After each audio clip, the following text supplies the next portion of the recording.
کیا کہتا ہے اسلام؟ دیکھیں اسلام سے پہلے جب اس دوبارہ الفاظ صحیح کریں تاکہ ہم اسی نہیں، کو استعمال کریں. پروفٹ محمد صاحب سے پہلے. پروفیٹ صلی اللہ علیہ وسلم سے پہلے جو انسیسٹ کا معاملہ ہے تو دیکھیں دو طرح انسیسٹ میں بھی دو چیزیں ہیں، دو طرح کے ہیں. ایک ہے، اور میں ٹرمینالوجی استعمال کروں گا تاکہ آپ کو سمجھنے میں آسانی ہو. ایک ٹرم ہے اصول. اصول آپ نے لفظ سنا ہوگا، اس کو ہم اردو میں کہتے ہیں یا انگلش میں کہتے ہیں پرنسپلز. لیکن ایک اور معنی ہے اس کے، اور وہ ہے جڑ. ماں باپ کو جب آپ لا آف انہیریٹنس پڑھیں گے نا تو ماں باپ کو اصول کہا جاتا ہے چونکہ وہ جڑ ہے اولاد کے لیے. اچھا، اب اصول کے مقابلے میں جو لفظ آتا ہے وہ ہے فروع. فروع کے معنی آتے ہیں برانچز. تو اولاد جو ہے وہ فروع، ان کو لا آف انہیریٹنس میں فروع کہا جاتا ہے. تو انسیسٹ جو اصول اور فروع کے درمیان ہو وہ ہمیشہ حرام رائے کسی بھی شریعت میں اور کسی بھی نبی کے یہاں اس کو جائز قرار نہیں دیا گیا، حضرت آدم سے لے کر. اور اسی لیے وہ فطرت انسانی کے بھی خلاف ہے. اچھا، اب ایک دوسرا ایشو ہے اور وہ یہ ہے کہ دو فروع کے درمیان انسیسٹ، دو فروع یعنی ماں باپ کی جو اولاد ہے ان کے درمیان، جس کو ہم بھائی بہن کہہ لیں یا سوتیلے بھائی بہن کہہ لیں یا کزنس کہہ لیں، یہ سارے کے سارے فروع میں آتے ہیں. ان میں ویریشن ہوا ہے. مثلا آپ اسلام میں دیکھ لیں کزن میرج بالکل جائز ہے، لیکن بہت سے ریلیجنز میں جائز نہیں ہے. مثلا ہندوؤں کے یہاں کزن میرج نہیں ہے.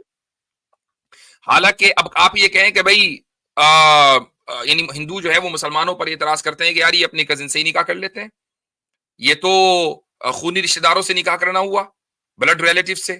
تو ہم یہ کہتے ہیں کہ یہ دراصل آپس میں ان کا جو تعلق ہے یہ فرعی تعلق ہے. یہ جو کزنز ایک دوسرے سے ریلیٹ کرتے ہیں یہ فرع ہے. کس کی؟ جو اصل الاصول دادا یہ وہاں ملتے ہیں، یا نانا وہاں ملتے ہیں، نانا نانی دادا دادی میں ملتے ہیں. تو لیکن یہ فروع ہیں، ان میں آپس میں نکاح ہو سکتا ہے. تو ایسے ہی حضرت آدم علیہ الصلوۃ والسلام کی شریعت میں یہ پاسبل ہے. ہم یہ نہیں کہہ رہے ہیں کہ اس بات کا یہ بات طے ہو چکی ہے، یہ پاسبل ہے کہ نسل انسانی کو چلانے کی حکمت کی وجہ سے ٹیمپریریلی دو فرعوں میں نکاح کو جائز قرار دے دیا گیا ہو. جی نہیں، جو مفتی صاحب سورہ نساء کی آیت ہے 23، اس میں جو حرام عورتوں کا ذکر کیا گیا ہے، ماں بہنیں اور باقی بھی ہیں، جی اس میں لاسٹ میں ایک ورڈ لکھا ہے کہ جو پہلے ہو چکا وہ ہو چکا. تو اس کا کیا یہ مطلب نہیں ہے کہ بھائی بہنوں نے آپس میں انسسٹ کیا ہوگا؟ جو پہلے ہو چکا وہ ہو چکا. سورہ نساء میں سورہ نساء 23. جی جی جی جی ایک منٹ رکیے، میں پہنچتا ہوں وہیں پر. انڈیکس 5، جی ہاں. وَأَن تَجْمَعُوا بَيْنَ الْأُخْتَيْنِ إِلَّا مَا قَدْ سَلَفَ. یہ آپ ترجمہ کر رہے ہیں کہ جو پہلے ہو چکا وہ ہو چکا. رک جائیں، میں اس کا ترجمہ بھی کھول لوں تاکہ بات بالکل واضح ہو جائے. آپ نے آیت نمبر کون سی بتائی تھی؟ 23. 23. اچھا جی ہاں. تو اب اس میں یہ ہے کہ تم دو بہنوں کو ایک ساتھ نکاح میں جمع، اور یہ بات بھی حرام ہے کہ تم دو بہنوں کو ایک ساتھ نکاح میں جمع کرو، البتہ جو کچھ پہلے ہو چکا وہ ہو چکا، بے شک اللہ بہت معاف کرنے والا بڑا مہربان ہے. اچھا، یہ جو بات ہے وہ اس کا تعلق اگلی آیت سے، یعنی اللہ تعالیٰ معاف کرنے والا ہے. اگر تم نے اس سے پہلے کوئی اس طرح کی بات کی ہے کہ تم نے مثلا دو بہنوں کو ایک ساتھ نکاح میں جمع کر لیا، تو اسلام میں چونکہ دو بہنوں کے ساتھ ایک ساتھ نکاح کرنا یہ بھی حرام ہے. یا اسی طریقے سے خالہ بھانجی یا پھوپھی بھتیجی کو ایک ساتھ نکاح کرنا ان کے ساتھ یہ بھی حرام ہے. تو اگر کسی شخص نے یہ کر رکھا تھا تو اس کو ایک تو ایک حکم دیا گیا کہ فوراً اس کو چھوڑے، یعنی ایک کو پک کرے اور دوسرے کو چھوڑ دے، جمع نہیں کیا جا سکتا. اور یہ کہ جو ہوا سو ہوا، اللہ تعالیٰ معاف کرنے والا ہے چونکہ اس وقت تک کے حکم نازل نہیں ہوا تھا، واضح ہدایت نہیں آئی تھی. جی اس کا اور مطلب ایک یہ نہیں مفتی ہے صاحب، کہ پرانی شریعتوں میں ضروری طور پر یہ چیز جائز ہوگی. جی نہیں جیسے پہلے حضرت آدم آئے اور حضرت ہوا آئے تو ان کے بعد ایک لاجیکل سینس بھی تو بنتا ہے نا کہ ایسے رشتے بنے ہوں گے تبھی نسل آگے بڑھی ہوگی. میں نے تو خود ہی کہا ہے کہ یہ بات پاسبل ہے کہ حضرت آدم کی شریعت میں ٹیمپریری طور پر نسل انسانی کو بڑھانے کے لیے دو فرعوں کے درمیان نکاح کو جائز قرار دیا گیا ہو. جی مفتی صاحب، قرآن میں یہ بگ بینگ کا ذکر ہے کوئی؟ قرآن میں اس چیز کا ذکر ہے کہ اس کائنات کا آغاز ہوا ہے. اب اس کا ماڈل کیا ہے؟ بگ بینگ تو ایک ماڈل کا نام ہے، تو ماڈل کا ذکر قرآن میں نہیں، نہیں. جیسے جیسے ذاکر نائک صاحب جو 2130 کا ذکر کرتے ہیں نٹ شیل میں. ہاں، اس سے پہلے بھی ایک سوال آیا تھا. دیکھیں، ہر ایک اس میں بس آدمی کا اتنا ایک لکھا اپنا. ہوا ہے کہ زمین و آسمان جو تھے وہ ایک تھے. اب بگ ہاں، بینگ ایک بہت بڑا پوسٹولیٹس ہیں، اس میں کیا تھا کیا نہیں تھا، کیسے تھا، سنگولیرٹی تھا. اب یہ وہ تو نہیں مجھے پتا، اتنا میں آپ کو بتا دوں قرآن میں یہ لکھا ہوا ہے، سورہ انبیاء کی آیت ہے یہ. نہیں، جو سوال وہی انہوں نے وہ کیا ہے وہ ذاکر نائک صاحب پر کیا ہے نا. ہوں تو میں اس لیے اس کا جواب دے رہا ہوں کہ ذاکر نائک صاحب یا کوئی اور بھی ہوں، ہر ایک کا ایک اپنا اپروچ ہوتا ہے.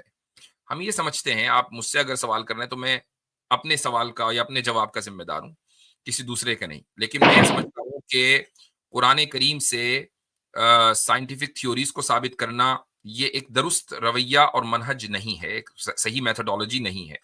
چونکہ اور اس چیز کے اوپر یعنی علماء کی اکثریت کا اس پر اتفاق ہے. تو اور میں سمجھتا ہوں کہ ذاکر نائک صاحب نے بھی اب اپنی اس میتھڈولوجی میں کچھ اصلاح کی ہے، یعنی اب وہ یہ چیزیں کرتے ہوئے نظر نہیں آتے ہیں. ان میں کافی تبدیلی آئی ہیں، اور ظاہر ہے ہر انسان میں آتی ہے، صرف وہی نہیں. ہر آدمی اپنی عمر کے ساتھ ساتھ جیسے جیسے وہ اپنی عمر میں آگے بڑھتا ہے، اس کا مطالعہ وسیع ہوتا ہے، وہ زیادہ زیادہ پڑھتا ہے، تو اس کی انڈرسٹینڈنگ بدل جاتی ہے. تو ہم اس چیز سے متفق نہیں ہیں کہ قرآن کی کسی آیت سے آپ بگ بینگ کو ثابت کریں. ہم صرف یہ کہتے ہیں کہ قرآن اس بات کا دعویٰ کرتا ہے کہ اس کائنات کا آغاز ہوا ہے. کیسے ہوا، اس کا کیا ماڈل ہے، اس کا قرآن سے کوئی لینا دینا نہیں ہے. نہیں مفتی صاحب، 2130 کی آیت ہے، اس میں یہ شروع میں ورڈ آئے ہیں کہ do not the unbeliever see that heaven the and the earth were joined together. ہوں. کیا کافر نہیں جانتے کہ آکاش و دھرتی جڑے ہوئے تھے؟ تو یہاں پہ یہ سوال اٹھتا ہے، کیا مسلمانوں نے دیکھا تھا جب جڑے ہوئے تھے اور الگ ہو رہے تھے؟ یہ کیا آپ نے تو طریقہ ہے بتانے کا؟ ابھی خود ہی کیا ترجمہ کیا آپ نے؟ کہ کیا کافر نہیں جانتے کہ نہیں جانتے. جو ہے؟ ہاں جانتے تو جاننا ترجمہ ہے نا، دیکھنا ترجمہ نہیں ہے، جاننا ترجمہ ہے. تو جان تو آج آپ بھی سکتے ہیں، میں بھی جان سکتا ہوں، حالانکہ ہم بگ بینگ کے وقت موجود نہیں تھے. تو مطلب مسلم جانتے تھے؟ نہیں، یہ جو سوال ہے نا کہ وہ یہ ہے کہ یہ ان کو انووک کر رہا ہے کہ یہ ایسا ہوا، یہ اس کو انووک کر رہا ہے. یہ ایک عربی زبان میں، کیا ہر زبان میں ایک طریقہ ہوتا ہے. مثلا رات ہی میں بھی اپنی مثال دے دیتا ہوں. میں ایک کراؤڈ کو ایڈریس کر رہا تھا رات، اب سے چند گھنٹے پہلے. تو میں نے ایک اسٹوری بیان کی. تو میں نے کہا کہ کیا تم لوگ حاتب ابن ابی بلتع کا قصہ نہیں جانتے؟ اب مجھے معلوم ہے کہ کراؤڈ میں 90% لوگ نہیں جانتے، لیکن یہ طریقہ ہے بات کرنے کا. یہ ان کے ہم اس شعور کو کچھ. میری آواز آ رہی ہے؟ آواز آ رہی ہے؟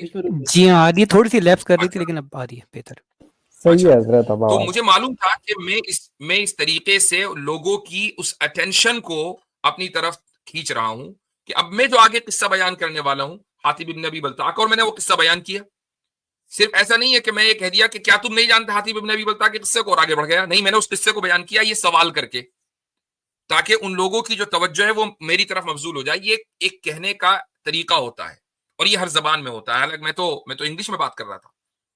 تو اگر ہم انگلش میں اس طرح بات کرتے ہیں، اردو میں بات کرتے ہیں، تو عربی میں بھی بات کرتے ہیں. وہ انسانوں کے لیے تو ہے نا. اس کا مطلب یہ نہیں ہوتا کہ ہر وہ آدمی جو قرآن پڑھ رہا تھا اس وقت وہ اس حقیقت سے واقف تھا. اسی طرح جی بہت حضرت ایک شکریہ مفتی صاحب. سورہ بقرہ کے اندر اسی طرح کی ایک آیت آتی ہے کہ جب یہودیوں سے اللہ کتاب سے اللہ تعالیٰ ہم کلام ہوتا ہے تو کہتا ہے کہ وَغْرَقْنَا آلَ فِرْعَوْنَ وَأَنْتُمْ تَنْظُرُونَ، کہ جب ہم نے فرعون اور ہاں، اس کی آل کو غرق کیا تو تم دیکھ رہے تھے. حالانکہ نبی کے ہوں، دور میں جو یہودی تھے ان میں سے تو کوئی نہیں دیکھ رہا تھا فرعون کو غرق ہوتے ہوئے. صحیح تو یہ صحیح. بتانے کا ایک انداز ہوتا ہے. جی ہاں. جی بہت بہت شکریہ مفتی صاحب. میں اگلے بار کے لیے میں جب آؤں گا تو آپ سے تھوڑا ٹھیک ایکسٹرا ٹھیک ٹائم ٹھیک لے لوں گا. تو ضرور. میں نے بتا اس لیے دیا کیونکہ آپ اگر میں ڈائریکٹ ایسے پوچھتا تو آپ میں سے کچھ جو ماڈریٹرس ہیں وہ کہتے ہیں کہ اسکرپٹ فالو کرنے کا انداز نہیں ہے. تو میں نے آپ کو اس لیے پہلے سے بتا دینا اچت ہوتا ہے. جب تو اگلی مرتبہ آپ آئیں تو پھر پہلے سے بتا دیجیے گا، کیونکہ کبھی یاد نہ رہے. ٹھیک ہے. جی چلیے اوکے. چلیے.